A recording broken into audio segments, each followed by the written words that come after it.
Halo, Assalamualaikum. Kembali lagi di kisah para nabi dan rasul. Dan hari ini kita bakalan bahas episode 14 dan 15. Jadi hari ini yang kita bahas adalah kisah Nabi Musa dan Nabi Harun dalam satu episode. Jika kalian mau tahu cerita ini sampai habis, jangan lupa tonton ya. Dan kalian jangan lupa subscribe, like, dan komen untuk saran yang membangun. Mohon maaf jika ada kesalahan dalam penyebutan nama, tempat, gelar, dan juga tahun. Sumber ini Ayu dapatkan dari internet. Selamat menyaksikan.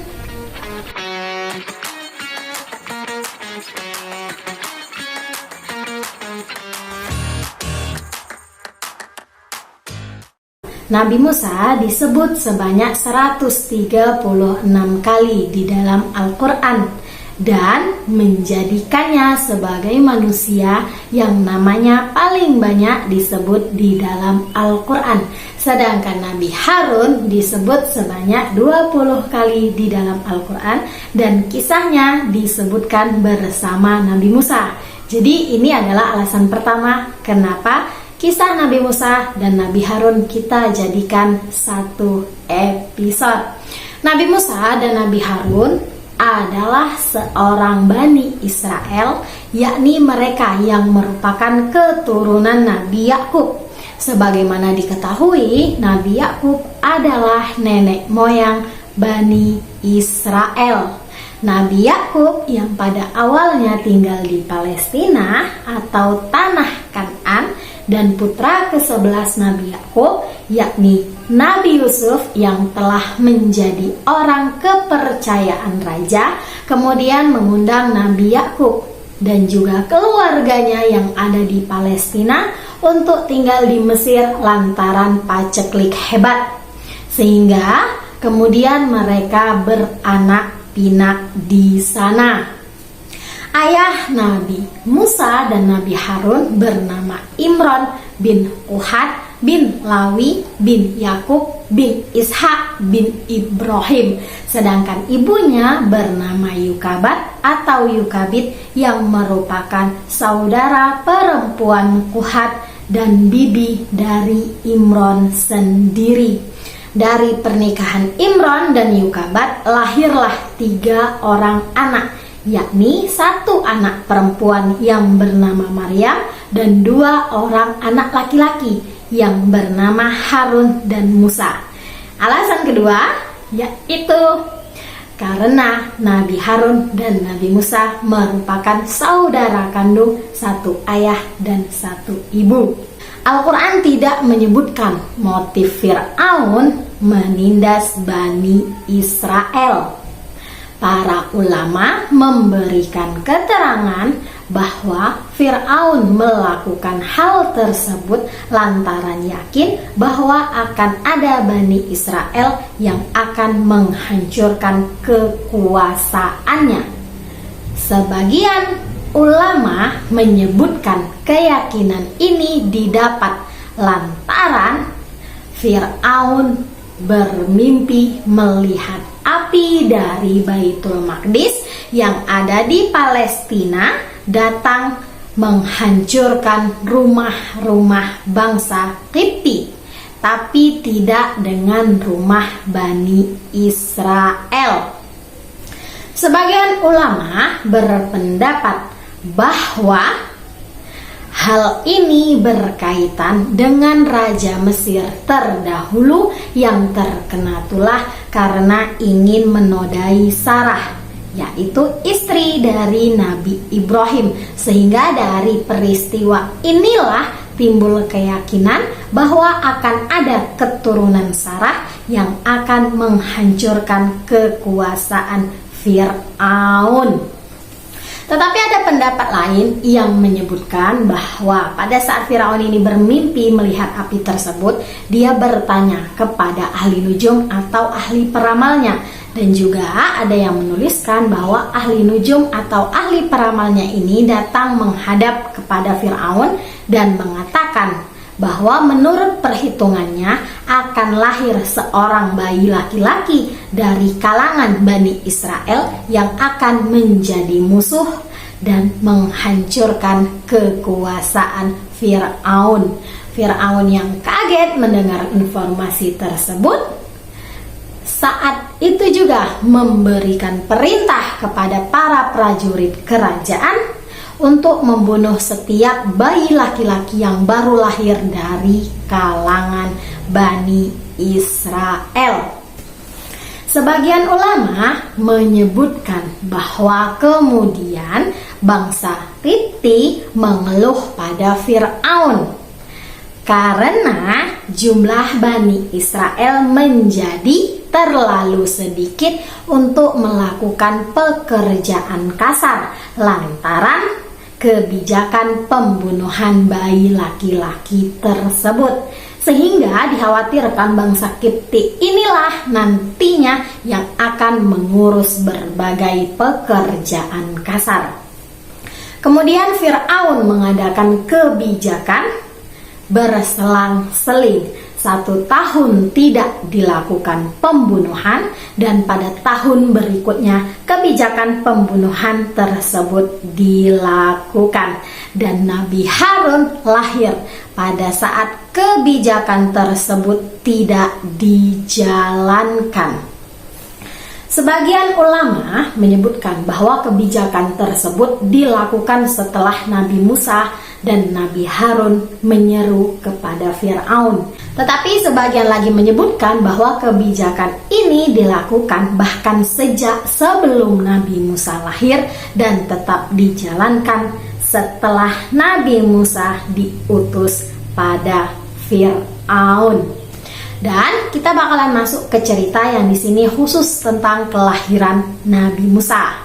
Jadi tidak ada hubungannya dengan Nabi Harun.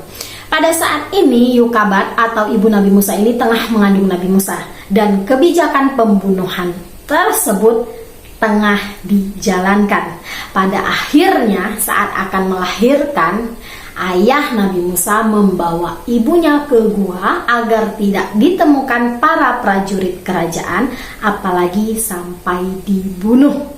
Setelah melahirkan, Yokabat bingung menentukan nasib putranya ke depannya jika terus disembunyikan di dalam gua. Pada saat itulah Yokabat mendapat ilham dari Allah agar memasukkan Nabi Musa ke dalam peti pandan dan diletakkan di tengah-tengah tebarau atau tanaman papirus di tepi sungai Nil, sementara kakak perempuan Nabi Musa mengawasi dari kejauhan. Pada saat inilah keajaiban terjadi.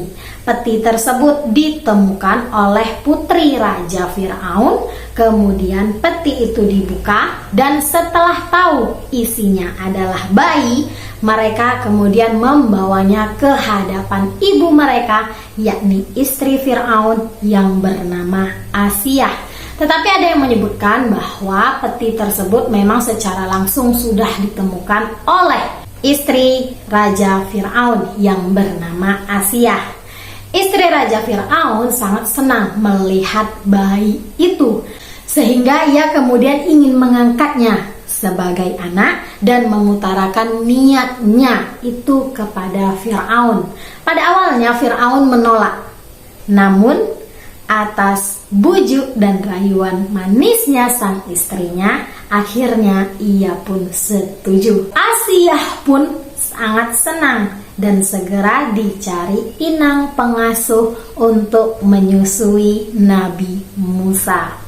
Al-Quran menyebutkan bahwa Nabi Musa menolak semua perempuan yang menjadi ibu susunya. Dan menurut sumber Al-Quran mencatat bahwa kakak perempuan Nabi Musa kemudian mengajukan kepada keluarga kerajaan agar Yokabat yang menjadi ibu susunya. Al-Quran menyebutkan bahwa Yokabat menjadi putus asa setelah menghanyutkan Nabi Musa dan hampir saja berteriak serta membuka jati diri anaknya bila Allah tidak menguatkan hatinya. Yokabat diberi upah bayaran yang cukup besar. Al-Quran tidak mencatat riwayat kehidupan Nabi Musa pada saat belia hingga dewasa. Tetapi ada pendapat yang menuliskan bahwa setelah lepas menyusui, Nabi Musa dikembalikan ke istana dan dididik sebagaimana anak-anak raja lainnya. Nabi Musa berpakaian seperti Fir'aun dan mengendarai kendaraan Fir'aun, dan pada saat itu dia dikenal sebagai Pangeran Musa bin Fir'aun. Pada saat dewasa dan di suatu hari, Nabi Musa sedang berjalan-jalan di tengah kota. Nabi Musa melihat seorang bangsa Mesir atau juga disebut dengan bangsa Qibti, dan juga ada yang menyebutnya pengikut setia Fir'aun sedang menyiksa seorang Bani Israel. Nabi Musa lalu membunuh orang Mesir tersebut. Tetapi ada pendapat yang menuliskan bahwa saat mereka ini berkelahi dan keadaannya menjadi tidak seimbang, Nabi Musa lalu membela Bani Israel dan bangsa Qibti ini tidak mau diajak damai, membuat Nabi Musa marah dan membunuh orang Mesir tersebut dengan sekali tempeleng. Pendapat terakhir menyebutkan bahwa saat dua orang ini sedang berkelahi dan perdebatannya ini kian memanas, membuat Nabi Musa ini turun tangan dan membunuh orang Mesir tersebut. Jadi menurut kalian pendapat manakah yang benar? Tulis di kolom komentar. Pada kesempatan berikutnya, Nabi Musa bertemu dengan dua orang Israel yang sedang berkelahi. Pada saat Nabi Musa berusaha memperingatkannya, justru salah satu dari orang Israel tersebut menanyakan apakah Nabi Musa akan membunuhnya juga seperti Nabi Musa membunuh orang Mesir kemarin. Tetapi pendapat lain menuliskan bahwa pada kesempatan berikutnya Nabi Musa ini bertemu dengan orang Israel yang ditolongnya kemarin dan sedang berkelahi dengan bangsa Qibti atau bangsa Mesir, tidak dengan sesama orang Israel. Dan saat mereka berkelahi, terbunuhlah bangsa Qibti tersebut. Setelah membunuh bangsa Qibti, orang Israel tersebut meminta tolong kepada prajurit Fir'aun atau pengikut setia Fir'aun dan minta agar ia dibela. Setelah menyaksikan salah satu kaumnya suka berkelahi dan mau menang sendiri, membuat Nabi Musa marah dan segera bergegas mendatangi orang Israel yang meminta bantuan kepada prajurit Fir'aun. Dari peristiwa inilah Al-Quran menggambarkan bahwa Nabi Musa merasa sangat menyesal setelah membunuh orang Mesir tersebut dan merasa sangat takut setelahnya. Setelah mengetahui perbuatan Nabi Musa, Fir'aun berusaha membunuh Nabi Musa, sehingga kemudian Nabi Musa melarikan diri ke Madian atau Midian. Pada saat sampai di sumber air Madian, terdapat beberapa perempuan yang sedang kesulitan memberi minum ternak-ternak mereka, dan Nabi Musa membantu mereka. Setelahnya, ayah dari perempuan tersebut meminta agar putrinya mengundang Nabi Musa ke kediaman mereka. Nabi Musa kemudian bekerja menjadi penggembala pada lelaki tersebut dan menikahi putrinya.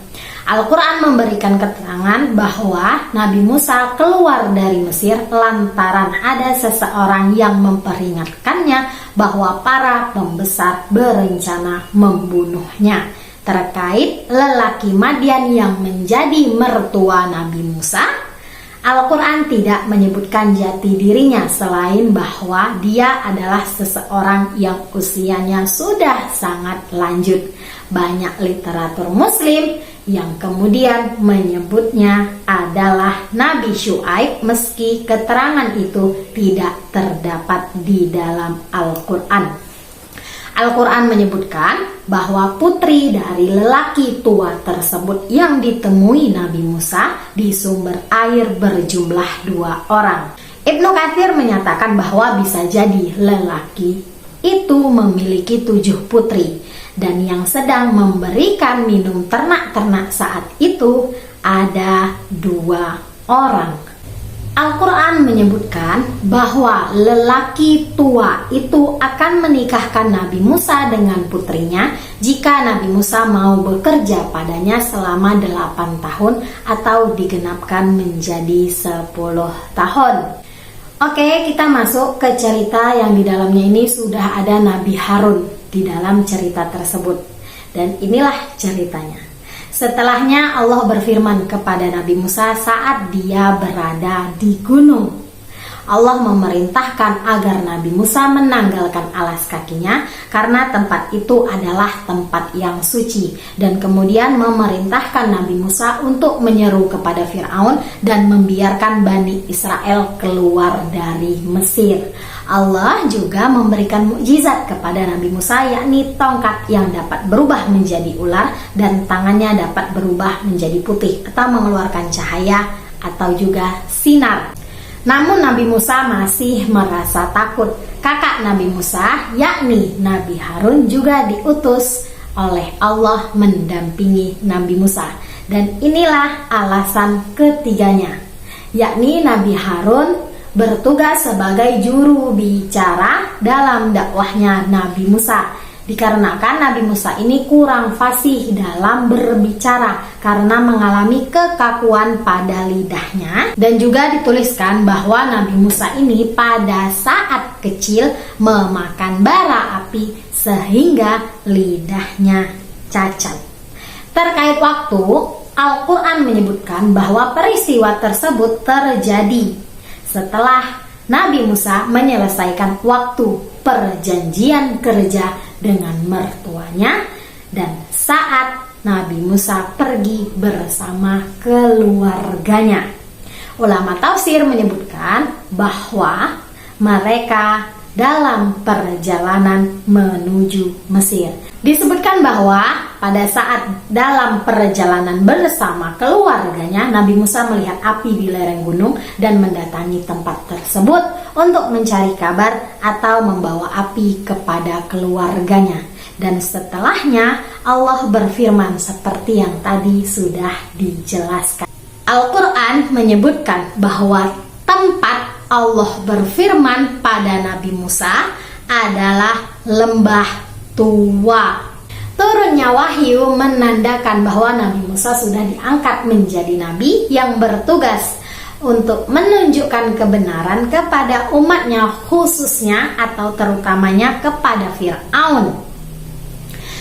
Al-Quran menyebutkan Nabi Musa dan Nabi Harun menghadap Fir'aun, menyatakan diri sebagai utusan Allah dan meminta agar Fir'aun membebaskan Bani Israel. Terjadi dialog di antara mereka mengenai Allah. Fir'aun kemudian mengungkit masa lalu Nabi Musa yang dibesarkan di istana dan kesalahan Nabi Musa dulu, yakni membunuh seorang bangsa Mesir. Fir'aun juga menganggap Nabi Musa dan Nabi Harun sebagai orang yang gila dan menyatakan bahwa siapa saja yang menyembah selain padanya akan dipenjara. Fir'aun juga menolak beriman kepada Nabi Musa dan Nabi Harun yang dianggap berusaha memalingkannya dari kepercayaan leluhurnya. Juga mereka dianggap berusaha merebut kekuasaannya dan akan mengusir Fir'aun serta pengikutnya. Akhirnya kedua belah pihak menyepakati perjanjian untuk mengadakan pertandingan terbuka di hari raya antara Nabi Musa dan Nabi Harun dengan ahli-ahli sihir Mesir. Kepada para ahli-ahli sihir Mesir, Fir'aun menjanjikan kedudukan yang dekat dengannya bila mereka memenangkan pertandingan. Para penyihir tersebut kemudian melemparkan tali temali dan tongkat-tongkat mereka dan menyihirnya menjadi ular. Nabi Musa sempat gentar, tetapi Allah menguatkan hatinya. Nabi Musa kemudian melemparkan tongkatnya yang dapat berubah menjadi ular, dan ular Nabi Musa memakan ular-ular para penyihir. Para penyihir tersebut kemudian bersujud dan beriman kepada Tuhannya Nabi Musa dan Nabi Harun. Fir'aun lalu mengancam akan menyiksa para penyihir tersebut, tetapi mereka tetap teguh mengimani Nabi Musa. Al-Quran memberikan tanggapan Bani Israel terhadap Nabi Musa dan seruannya. Disebutkan bahwa keturunan kaum Nabi Musa beriman juga sangat takut kalau Fir'aun dan pemuka kaumnya akan menyiksa mereka.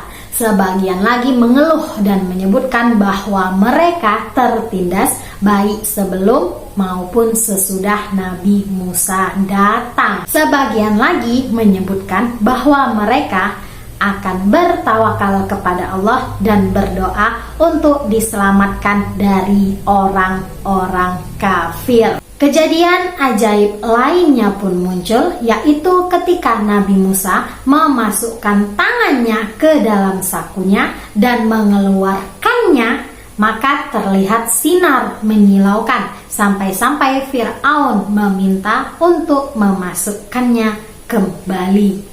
Fir'aun sendiri tetap menolak beriman kepada Nabi Musa dan Nabi Harun, dan disebutkan di dalam Al-Quran bahwa Fir'aun menyatakan kerajaan Mesir adalah miliknya dan sungai-sungai mengalir di bawahnya. Dia juga mengejek Nabi Musa yang tidak ahli dalam berbicara, juga karena Nabi Musa tidak memakai gelang dari emas atau tidak diiringi para malaikat. Perkataan Fir'aun tersebut berhasil mempengaruhi pengikutnya. Lebih jauh, Fir'aun menyatakan bahwa tidak ada Tuhan kaumnya selain dirinya sendiri dan memerintahkan tangan kanannya Haman untuk mendirikan bangunan tinggi agar dapat melihat Tuhannya Nabi Musa. Disebutkan pula bahwa ada seseorang dari keluarga Fir'aun yang beriman kepada Nabi Musa dan Nabi Harun, dan dia menyeru bangsa Mesir agar turut beriman. Al-Quran menyebutkan bahwa Mesir ditimpa kemarau selama bertahun-tahun sebagai salah satu peringatan dari Allah. Fir'aun dan pengikutnya menyalahkan Nabi Musa dan pengikutnya sebagai sebab kesialan yang mereka terima. Jika mereka mendapat kemakmuran, para penentang Nabi Musa menyebutkan bahwa itu karena usaha mereka. Mereka juga menegaskan bahwa bukti apa saja yang dibawa Nabi Musa dan Nabi Harun untuk menyihir mereka, mereka tetap tidak akan beriman. Kemudian, negeri Mesir dilanda angin topan, wabah kutu, serangan belalang, menyebarnya katak ke penjuru negeri, dan air minum bangsa Mesir berubah menjadi darah. Fir'aun dan pengikutnya memohon kepada Nabi Musa agar dia mendoakan mereka supaya terbebas dari segala bencana tersebut dengan janji akan membiarkan Bani Israel pergi bersamanya. Namun setelah segala bencana tersebut hilang, mereka mengingkari janjinya. Disebutkan di dalam Al-Quran bahwa rombongan Bani Israel keluar pada malam hari. Fir'aun mengirim utusan ke kota-kota guna menghimpun pasukan untuk mengejar Bani Israel. Mereka berhasil mengejar saat matahari terbit. Maka pada saat kedua kelompok tersebut saling melihat, sebagian Bani Israel ketakutan dan berkata, "Kita benar-benar akan tersusul." Allah kemudian mewahyukan kepada Nabi Musa agar memungkulkan tongkatnya ke laut, dan laut pun terbelah. Bagian laut tersebut seperti gunung, dan Bani Israel melewati jalan kering di antara laut tersebut. Fir'aun dan pasukannya mengejar Bani Israel, tetapi belum sempat sampai di tepi, kemudian laut menutup kembali sehingga Fir'aun dan pasukannya tenggelam. Di saat-saat terakhir, Fir'aun mengatakan, "Aku percaya bahwa tidak ada Tuhan melainkan Tuhan yang dipercayai Bani Israel, dan aku termasuk orang-orang yang berserah diri." Meski demikian, Allah tidak menerima pertobatan Fir'aun, dan jasad Fir'aun tetap terjaga untuk menjadi pelajaran bagi generasi setelahnya. Para ulama memberikan beberapa keterangan tambahan yang tidak terdapat di dalam Al-Quran. Saat laut terbelah, Fir'aun justru menyombongkan diri dan menyatakan bahwa itu terjadi demi dirinya untuk mengejar Bani Israel. Sebenarnya, pasukan Fir'aun dan kuda-kuda mereka awalnya ragu untuk maju. Tetapi malaikat Jibril kemudian muncul dalam wujud sebagai sosok pemuda yang menunggang kuda betina, sehingga kuda-kuda jantan Fir'aun dan pasukannya mengejarnya. Saat Fir'aun bertobat, malaikat Jibril mengambil pasir lautan dengan sayapnya dan memukulkan pada wajah Fir'aun dan menguburnya. Al-Quran menyebutkan bahwa setelah menyeberangi laut, rombongan Bani Israel melewati kaum penyembah berhala. Sebagian Bani Israel kemudian meminta agar Nabi Musa membuatkan Tuhan berhala untuk mereka sebagaimana kaum tersebut. Nabi Musa menolak dan memperingatkan mereka. Di dalam Al-Quran juga disebutkan secara singkat bahwa rombongan Bani Israel dikaruniai manna dan salwa untuk dimakan. Ulama tafsir menyebutkan bahwa salwa adalah burung puyuh dan manna adalah makanan yang berasa seperti madu. Allah kemudian memerintahkan Nabi Musa agar memukulkan tongkatnya ke batu, dan memancarlah 12 mata air untuk diminum. Al-Quran menjelaskan bahwa kemudian Allah memerintahkan Nabi Musa untuk naik ke atas gunung selama 40 hari 40 malam. Selama Nabi Musa pergi, Nabi Harun dan Hur yang dipasrahi mengurus Bani Israel. Di atas gunung itu Allah menuliskan hukum-hukumnya pada 2 loh atau keping batu. Al-Quran menyebutkan bahwa pada saat itu Nabi Musa memohon agar Allah menunjukkan diri. Kemudian Allah meminta agar Nabi Musa melihat ke sebuah gunung, dan jika gunung itu tetap berdiri, maka Nabi Musa dapat melihat Allah. Pada saat menampakkan keagungannya pada gunung yang dimaksud, gunung tersebut hancur. Nabi Musa jatuh pingsan, dan setelah sadar dia bertobat atas permintaannya. Sebagian ulama menjelaskan bahwa pada awalnya Allah memerintahkan Nabi Musa agar berdiam selama 30 hari di gunung, dan Allah akan berfirman padanya di hari terakhir. Selama 30 hari tersebut Nabi Musa berpuasa, dan setelahnya Nabi Musa menggosok giginya dengan siwak sebelum bermunajat kepada Allah untuk menghilangkan bau mulutnya. Namun Allah justru menyatakan bahwa bau mulut orang berpuasa lebih harum dari minyak kasturi, sehingga Allah kemudian memerintahkan agar Nabi Musa berpuasa selama 10 hari lagi. Di tempat lain, Bani Israel merasa Nabi Musa terlalu lama berada di gunung, sehingga perhiasan-perhiasan yang dibawa Bani Israel kemudian dilemparkannya ke api, dan dibuatlah patung sapi emas, dan dinyatakan bahwa patung tersebut adalah Tuhan. Saat turun dari gunung, Nabi Musa sangat marah melihat perbuatan Bani Israel sampai melemparkan lauh-lauh atau keping batu dan kemudian menghancurkan patung sapi tersebut.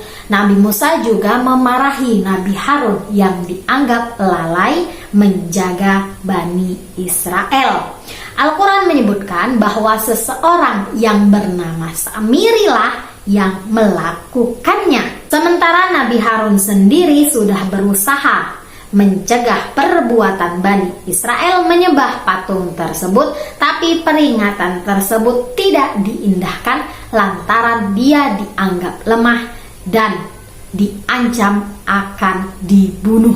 Saat Nabi Musa menanyai alasan Samiri melakukan perbuatan tersebut, dijawab bahwa dirinya mengetahui hal yang tidak orang lain ketahui. Jadi dia mengambil segenggam jejak Rasul dan kemudian melemparkannya ke api tempat membakar perhiasan-perhiasan emas tersebut. Sebagian ulama menafsirkan bahwa yang dimaksud jejak Rasul adalah tanah bekas tapak kaki kuda malaikat Jibril saat menyeberangi laut. Tanah itu kemudian dimasukkan ke dalam tubuh patung, dan patung tersebut dapat bersuara seperti suara sapi. Sedangkan pendapat lain menjelaskan bahwa tanah itu membuat patung tersebut menjadi sapi sungguhan yang mempunyai daging dan darah, juga bersuara seperti sapi hidup. Al-Quran menyebutkan bahwa kemudian Nabi Musa mengusir Samiri, dan setelahnya Nabi Musa memerintahkan Bani Israel untuk bertobat dan membunuh diri mereka sebagai bentuk pertobatan. Disebutkan pula di dalam Al-Quran bahwa kemudian Nabi Musa memilih 70 orang dari kaumnya untuk bertobat pada Allah. Saat mereka ditimpa gempa, Nabi Musa memohon ampunan kepada Allah dan meminta agar Allah jangan membinasakan kaumnya lantaran perbuatan sebagian dari mereka. Para ulama menjelaskan bahwa 70 orang tersebut diantaranya adalah Nabi Harun, Yusha, Nadab, dan Abihu. Al-Quran menjelaskan bahwa sebagian Bani Israel tidak akan beriman kalau tidak melihat Allah secara langsung. Maka mereka mati disambar petir, tetapi Allah menghidupkan mereka kembali. Muhammad bin Ishaq menjelaskan bahwa 70 orang terbaik dipilih dari kalangan Bani Israel untuk meminta pengampunan di gunung. Saat di sana muncullah awan tebal dan mereka masuk ke dalamnya. Di hadapan mereka muncul cahaya yang sangat terang. Allah kemudian berfirman kepada Nabi Musa dan menyampaikan berbagai hukum.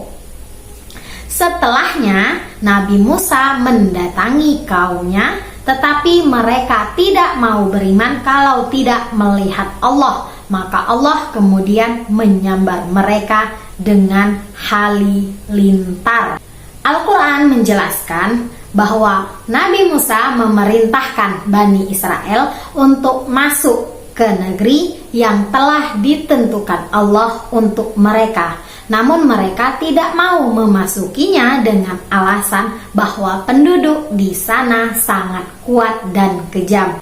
Dua orang di antara Bani Israel berusaha meyakinkan yang lain bahwa mereka akan memperoleh kemenangan melawan penduduk negeri tersebut. Tetapi tetap saja Bani Israel yang lain tidak tergerak. Puncaknya mereka meminta Allah dan Nabi Musa berperang sendiri melawan penduduk negeri tersebut, sementara mereka akan menanti. Maka Allah kemudian mengharamkan negeri itu kepada Bani Israel selama 40 tahun. Dan selama itu mereka berputar-putar kebingungan di muka bumi. Mereka akhirnya menuju sebuah daerah hingga sampai ke Gunung Hor di kawasan perbatasan Edom. Sesuai perintah Allah, Nabi Musa dan Nabi Harun mendaki gunung tersebut bersama Eleazar, yakni putra Nabi Harun. Di puncak Gunung Hor itulah Nabi Harun wafat. Kabar meninggalnya Nabi Harun tersebar ke seluruh Bani Israel. Mereka menangis dan merasa sangat kehilangan panutan saat Nabi Harun sudah wafat atau meninggal dunia. Menurut tradisi Islam, makam Nabi Harun berada di Jabal Harun atau Gunung Harun di dekat Petra, Yordania. Kita masuk yang terakhir, saat wafatnya Nabi Musa. Diriwayatkan dalam sebuah hadis, saat kematian Nabi Musa tiba, malaikat maut mendatanginya terang-terangan, tapi Nabi Musa langsung menamparnya hingga buta. Malaikat maut kembali dan mengadu kepada Allah. Allah mengembalikan penglihatan malaikat maut dan memerintahkannya untuk menyampaikan pada Nabi Musa agar dia meletakkan tangannya di atas kulit sapi. Maka setiap bulu yang tertutupi tangannya merupakan tambahan 1 tahun untuk umur Nabi Musa. Setelah pesan tersebut disampaikan, Nabi Musa menanyakan yang terjadi setelah masa tambahan tersebut. Malaikat maut menjawab bahwa Nabi Musa akan meninggal dunia. Setelahnya, Nabi Musa memilih meninggal saat itu juga. Menurut tradisi Islam, makam Nabi Musa berada di sebuah tempat yang disebut Nabi Musa di 11 km di selatan Yeriko dan 20 km di timur Yerusalem di rimba Yudea, masuk kawasan tepi barat. Bangunan utama makam, masjid dan menara dibangun pada masa Sultan Mamluk Baibars pada tahun 1270 sebelum Masehi, dan pada tahun-tahun setelahnya makam Nabi Musa diperluas dan dikelilingi tembok. Selesailah sudah cerita tentang kisah para nabi dan rasul, episode Nabi Musa dan Nabi Harun. Di episode selanjutnya kita bakalan bahas kejadian-kejadian lain yang ada pada kisah Nabi Musa. Jadi jangan lupa saksikan kisah para nabi dan rasul, episode-episode sebelumnya maupun episode yang akan tayang. Terima kasih yang sudah menonton sampai habis. Semoga kalian bisa mengambil pelajaran dan hikmah dari cerita tersebut. Sampai jumpa lagi di episode selanjutnya. Assalamualaikum warahmatullahi wabarakatuh. Dadah.